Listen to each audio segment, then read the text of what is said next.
Welcome to the Athlete's Compass podcast. Join us each week as sports scientist and founder of Athletica.ai, Dr. Paul Laursen, athlete, coach, and sports scientist Marjaana Rakai, coach and cyclist Paul Warloski, and everyday athletes discuss training, racing, and improving health and fitness. Get ready for your journey to peak performance.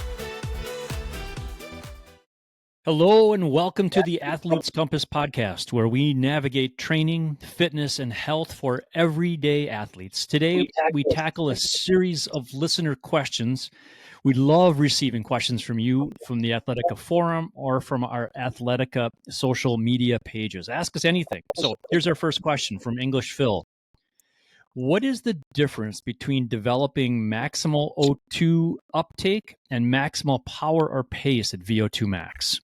So let's maybe just start with a little bit of a basic definition of VO2 max or maximal oxygen uptake, just so everyone's on page. But VO2 max, or your maximal oxygen uptake, cardiorespiratory fitness, is the maximal amount of oxygen you can pull from the environment into your cells, right? And it's measured in a minute. We usually measure these using something called a metabolic cart in the laboratory. Of course, now we're moving where we can actually measure this in the field, believe it or not. The VO2 Master is a group that's a business that's actually creating a portable VO2 Max unit that you could have in your home for relatively cheap. I think it's about around $8,000 US or thereabouts. Anyways, the difference between VO2 max and VO2 max power is that VO2 max is just that absolute number. It's like, how much oxygen can I pull in? But how much power or pace that you're actually pushing at when VO2 max is maximal is dependent on a whole bunch of other things, like neuromuscular kind of qualities, right? How efficient you are with actually moving forward or pushing power. Relates a lot to something that we measure in Athletica that we'll get to in another time, which is like your power profile. If you're quite a twitchy individual, you might have more, say for example, power output at that VO2 max number, and it might be like the actual power might be a lot higher. But and then conversely, if you're more of a diesel engine, the power and the actual VO2 number might be a little bit kind of closer together. So both are interesting and important. And I think probably at the end of the day that the power is the most important kind of unit or pace, because what do we care about? We care about how efficient we're moving, right? So yeah, but they're kind of just like two different things. But I guess to Phil's point, like you need to be clear on what you're talking about when we look to that number. The other thing I'll say about that number is, especially if we look to books like Peter Attia's Outlive, we know that cardiorespiratory fitness, and that is your VO2 max number, just having a large VO2 max, cardiorespiratory fitness, is well correlated, well associated with longevity and being healthy. And I think we've spoken about this before, but you can think of lots of reasons why having a VO2 max, like a high ability for your engine to deliver oxygen, is important for so many factors in your body. And the very basic one is when you get ill. If you are sick, you want to have a very strong engine to be able to drive your immune system, which requires energy as well, aerobically, to be able to fight that, right? And again, I was listening to Olav Alexander Boo, the coach of the great Norwegian triathletes, and he was saying how when Christian Blumenfeld, who has like a VO2 max of like 95 or something, when he gets sick, he hardly kind of feels it, right? Like he has a sort of a low grade sickness, but there's just like, there's no problem there at all for the guy. Like it's just, ho-hum. And he can still probably get out there and do easy, L2 kind of work. But So having that, possessing a high VO2 max is something we all should sort of strive for trying to have for our overall well-being, health, wellness, longevity. Major part of our users are runners, triathletes that do endurance events more than let's say 2 hours plus. So pace over power at VO2 max is the most important thing, not just the big number, right? And to get to high VO2 max at a certain pace or power level, like running economy plays a huge part, right? How do we get there? We get there through, like, if we're going to talk about running, you might look at things like, running efficiency or running economy. So that's basically, it's, imagine every stride length. How efficient can that stride length, that foot strike and push off? What are the things that are going to make you move longer in your stride length at a given oxygen uptake? And for this, we might look at things like the gym, right? Like, actually looking at the stretch shortening cycle. You might actually look at plyometric work, right? So how, snappy or punchy can you be, poppy ultimately, can you be off the ground, right? So athletes that are more poppy with their running, they're springing up.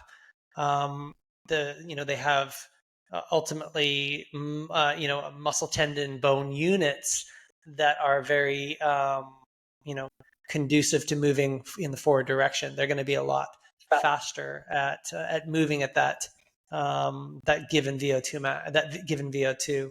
So and all the things like downhill running can improve it. Long duration running can improve it. Interval work can improve it. Hill reps. And then of course gym work. So the combination of all these things, there's never one thing, but over time with a balanced program like you do see in Athletica, you will see an improvement in that running economy and then the pace or power at that VO2 max. So we often get critique for our strength program that it's a lot of jumping, and that's exactly the reason it's there, the plyometrics, right? It's absolutely right. And fair comment. The variation of the work needs to be improved, and it will be in the future. But what we see in there are the bread and butter sessions that are going to improve your running economy, right? And you'll see a bunch of kind of squat and single leg work and plyometric work. And it's all the purpose is really to improve lower leg running economy and lower leg power for both cyclists and for runners. So that's why you see the sessions like you do. If there's anything you should do and you're healthy, those are some great sessions to do that will enhance your performance. Right. Let's move on to question number 2, which is from Paul G. My understanding is that focusing on blocks of VO2 max sessions over, say, 4 weeks can quickly increase VO2 max to a peak. However, following a longer-term plan that combines both VO2 max and zone 2 training might lead to an even higher VO2 max peak. Is this a correct assumption? Additionally, in the plans, the VO2 max sessions consist of 30-30s. How does the physiological response from 30-30s compare to that of more traditional 4x4 intervals? And why are the plans exclusively using 30-30s? So first, Paul G mentions that, typically we can get a really good pop, good increase in our VO2 number after 4 weeks, like a block of that, right? Say we're doing 2 VO2 sessions in a week. And he's absolutely right. That is kind of the traditional way that we do see an increase. Train something, you get a response, right? And there's lots of ways to go about that. He mentions you can use 30-30s, 4x4s, and an infinite number of other combinations of intervals in between. So it also mentions that when you combine zone 2 work with VO2 max work, it's probably the best of both worlds, and you'll get an even higher higher, bang for buck. And that's why you see the program in Athletica laid out as you do. It does have a combination of, it is generally an 80-20 kind of approach, with 80% of your work in that lower intensity zone 2 kind of work, and 20% of the VO2 high intensity work. And why is that? Well, it tends to be that when we see that base work, that low intensity, long duration work, we tend to be increasing VO2 from a metabolic response due to the effect that training has on increasing your ability to burn fat as a fuel. All right. So this was a fascinating finding that I made with my colleague Steven Seiler a long while ago, and that's that VO2 max, or that there's this general direct link between fat oxidation, fat burning ability, and your VO2 max. You don't always think of that. You think high intensity work, it's got to all be about carbs. And that was the strange finding in this one study that we'll link to in the podcast. But it was titled, rethinking the role of fat oxidation. And we were looking at a comparison of recreationally trained runners, and we were comparing that with highly trained runners. And the highly trained runners had very high fat oxidation rates at VO2 max. So they were actually, when they were pushing their VO2 max running speed during, I think they were doing 8 by 5 minutes at VO2 max, 8 by 4 minutes, something like that. And we couldn't believe how much fat oxidation they were actually burning at their VO2 max running speeds. So, and this was only in the high intensity, the well-trained individuals. In the recreationally trained individuals at their VO2 max, they basically, the two groups had the exact same amount of carb oxidation, same amount of sugar being burned, but the difference, the thing that was basically allowing the elite runners to run and produce that much more energy, was fat oxidation. It was all explained by the fat oxidation.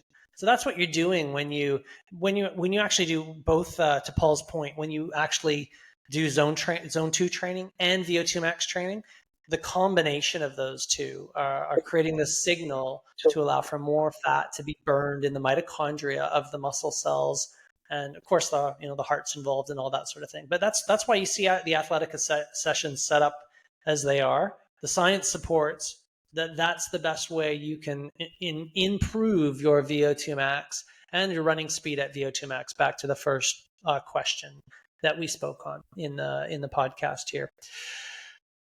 Continuing on down, Paul G here is questioning why am I seeing 30-30s and not as many 4x4s? Well, it's because and there's nothing wrong with doing 4x4s, and I encourage you to use the workout wizard to switch that up from time to time, and find out what works best for you.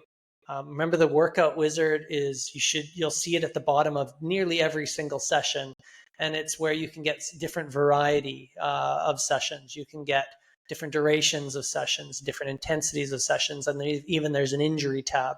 So be sure that you're checking that out, because those sessions are also appropriate for you. 30-30 may be the default, but there's lots of different ways to do VO2 sessions, and you'll see them all there. Find out what works best for you. Now, when we're going to speak about this more in a subsequent podcast, and we have chatted about it before, but there's different types of individuals out there in terms of what we call their phenotype. We have fast twitch, dominant twitchy individuals, we call them. We have diesel based, long duration, they can plod away and go forever type individuals. And then we've got a hybrid individual, and everyone else kind of in between. Well, the 30-30 individual, or the 30-30 sessions, they tend to be better tolerated by individuals that have kind of that more mix of fibers in their person. So they're, like someone that's got a little bit of fast twitch muscle fibers, they're going to recover better in that 30-second recovery after the 31. And they don't get as tired from the 30-31 as they do imagine, if you're a twitchy individual and you're doing 4 minutes hard, it's very, very, you don't recover well from that. There's a lot of lactate. And when there's a lot of lactate, there is a lot of a sympathetic nervous system subsequent response to it. Now, that's the fight or flight system. And it's you're going to be stressed after ultimately. And you don't want that. You remember the overarching principle in Athletica is training consistency. That's why it's set up as it is. We want you training day in, day out, always getting that signal. And, we know that's why Athletica works. We're getting, it's so pleasing for all of us at Athletica to be reading so many user comments and feedback now about their success, and they can't believe they've compared us with other platforms, and now they're training consistently day in, day out, and they're winning. They're getting the most out of themselves. That's what we want for you, Paul G, and that's why we have mostly 30-30s in there. But please, you might be a diesel, Paul, and 4x4s might work best for you. So I need you to kind of experiment and with the wizard and check that out for yourself. And nothing wrong with switching it up day in, day out. So. It's fun to try things out. Like you can find the original Tabata there too, like 2010s. We did 40-20s, Marjaana. I love my 40-20s. They're brutal, but now, so I started with 30-30s. Then I got a little curious. I wanted to try 40-20s, and now we're doing back 30-30s. And I swear, I can push more power on 30-30 now because I went and tried something else and then coming back. So try it out, try things out, and hit that workout wizard button underneath each workout. All right. So this question is from Dan Neff, who has sent in a question before, and he listened to our podcasts on fat adapted and adapting to a fat and high carb or low carb, high fat diet. His question is about the ketone IQ and taking exogenous ketones. I'm fat adapted already in ketosis, so is it like a turbocharge or as a carb adapted athlete, would it be like being in ketosis? Is there any benefit to taking it as a supplement on hard training days or race days? It's not a cheap supplement, but is it beyond marginal gains? Just answered this offline with someone else the other day, so I'm kind of familiar with it. And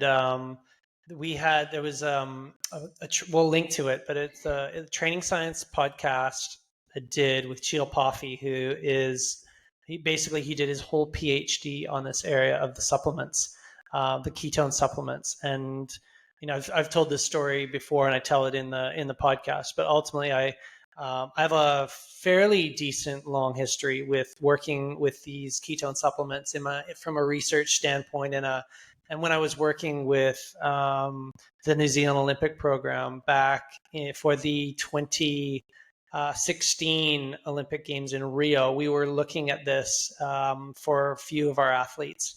So I've been down this road quite a bit, a lot of experimentations. And, this is, Kieran, the history of these ketone supplements is that these were developed by DARPA, which is like the US, military research institute, in collaboration with Kieran Clark and her work at Oxford. And they formed ultimately the patent on this. And it's now labeled as a product that you can get. The best one you can get is called Delta G. So, that is, if you want the one, basically it has it gives you the largest beta hydroxybutyrate response. All the other ones really don't give the same effect. So if you're in terms of spending your money and getting an effect, you want to go with the Delta G product. Okay. They're the one that leverage the patent that is on this product. Everything else is kind of, you're going to get, it's probably mostly marketing. So we'll link to the Delta G. There's no affiliation for us with them. I just know that through the work that I've done. Now, here comes, to Dan's point or Dan's question. When do you want to take that? Do you want to take it during your exercise? And then to his point, I'm already kind of in a semi-ketosis state because I'm fat adapted. Am I going to get even more benefit? And acutely during an event or an exercise, Dan, no, that is what the research is suggesting. And you listen to Cheel Puffy's podcast, that's kind of what he saw, at least for anything that's sort of high intensity. In fact, you can even potentially dampen your performance. And I learned this the hard way too. Kyle Buckingham, I'm so sorry, buddy, but I ruined one of his races because we were experimenting.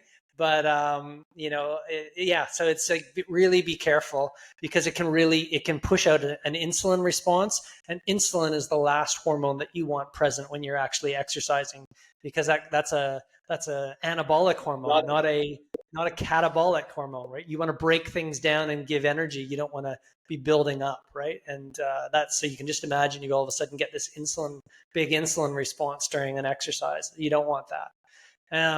So there is a little bit of evidence, again, to Cheel's podcast, that a little bit during a very long ultra endurance exercise, and this would be like something that requires a lot of mental fortitude, if you are a randonneur, like you're trying to map and find your way around things, there might be some improved mental ability during like 24-hour kind of races. But anything that's, in the Athletica realm, you don't want to be having this kind of during. When do you want to be having it? You want to be having it after. It's a recovery tool. That is what has been discovered. You use this in the post-exercise period, and all of a sudden there's all this energy that's available, and there is added recovery. You can basically, and I've used this with some of my athletes as well, high-level athletes that are training a lot, and they become bulletproof. They recover so well, and that training just doesn't hurt them. And then the final place you have this, you have one after your last exercise of the day, training session, and then you have the last one before you go to bed.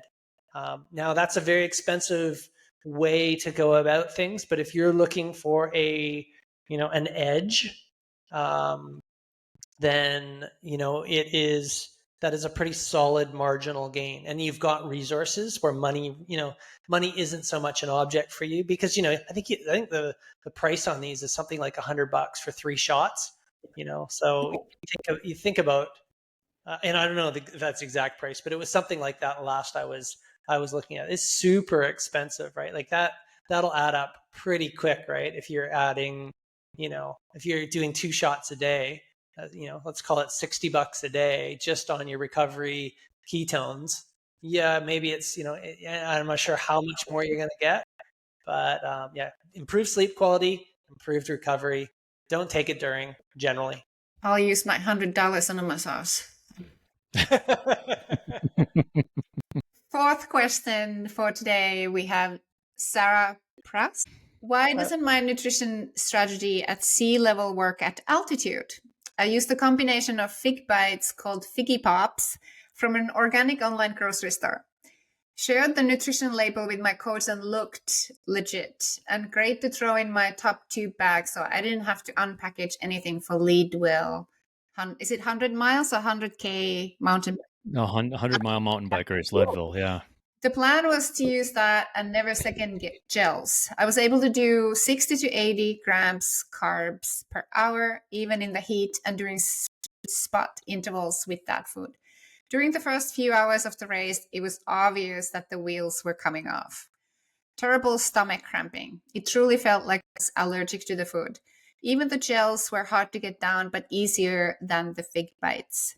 The effort I put in from heart rate standpoint, I didn't even run my power meter during the race, was not very different from what I had done in training 100 times with the same products. Let's talk about that. Yeah. Oh, it's such a good one. This is really where, being fat adapted is just so beneficial, because is when it's you're in a stressful environment. Back to the DARPA product, the Delta G. That's why it was initially developed for military working in extreme environments, military working at altitude, military working in the heat, because they needed to not have happen what Sarah experienced when lives were on the line, right? Like you look at, you when you look into the military work, you realize how serious their work is, and that's unacceptable to go through what Sarah went through, right? If lives are on the line. And that's why, so in that kind of scenario, they need to be fat adapted. They need fat to be taking up more of the energy, and in those extreme environments. Because when you're fat adapted, you just, again, in almost like the whole podcast, so we went back to the high VO2 max. Remember, so fat burning is really important for your VO2 max, your overall cardiorespiratory capacity. Basically, the ability of your body to take in oxygen, simply use fat as a fuel to produce energy. That is critical for driving everything that's in your body. And now let's look at some of the symptoms that Sarah experienced when she was doing Leadville. And she started to get, like, she felt the wheels coming off early, stomach cramping, right? So probably a lot of blood flow going away from the gut and working, and probably directly to the muscles, directly to probably the periphery as well, to cool her. So, and then now she's got like less resources ultimately available to do what she wants to do out there. So what can she do in the future? Become, probably, if she was my athlete, we'd be working on becoming more fat adapted, and we would, probably, so that ultimately, I mean, 60 to 80 carbs, that's not too bad, but I'd probably lower that a little bit more to where around, I know you're kind of sitting, Marjaana, where you're kind of more in the, probably 45 to 65 is kind of your sweet spot right now, as you've become more fat adapted. And, life is a little bit easier as a result of that, less reliant on any of those exogenous carbohydrates. You've got less reliant there, in the gut, then your gut is more free and freeing to be able to exercise. And maybe I'll hand it over to you, Marjaana, and I'd like to maybe describe any similarities to how you felt 2 years ago, 3 years ago, and to maybe now in the process that you've gone. Whether I'm not a crazy person here when I'm talking, right? With suggesting this. No, you're not crazy. I thought it was crazy like a few years ago, because I was in the same boat. Oh, need to get more carbs in. Half Ironman, you gotta get 90 grams at least. And I always just struggled. Like, I didn't like the gels, so I was eating like candy, chocolate bars, like just garbage, trying to get that carbs in. But then when we started working with the fat adaptation, I've noticed I have a hard time getting anything in because I'm not hungry. I know that I need to get something in, but I rather have, like this weekend, I was practicing my race day nutrition for the Worlds, and I'm making sandwiches because that's what I can, like, that makes me want to eat real food. That makes me feel good. And I don't have any stomach issues, no cramping, no nausea. I used to like be burping like all the time when I was eating, gummy bears and all that. So yeah. Yeah. And Paul, maybe you can tell us what type of duration are we talking about here? Likely for what's the range of durations that Sarah's probably doing here for Leadville 100K mile mountain bike race? Anywhere from 10 to 14, 15 hours. I think the cutoff is 16.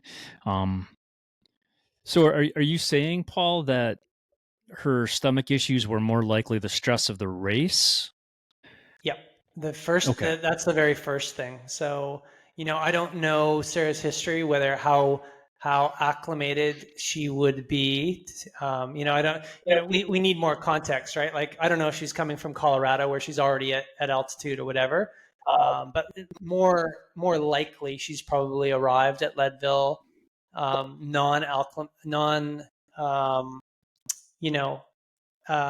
altitude acclimated.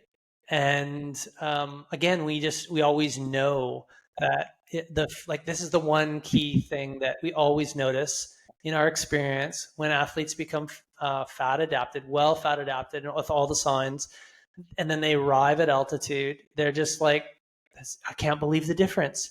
Like, it's hardly affecting me. And it's just, again, when fat's able to kind of do the majority of the work, VO2 max is usually a higher, and again, all the things we've already said in the podcast. And then you can reduce that amount of exogenous carbohydrates that we have to take on board.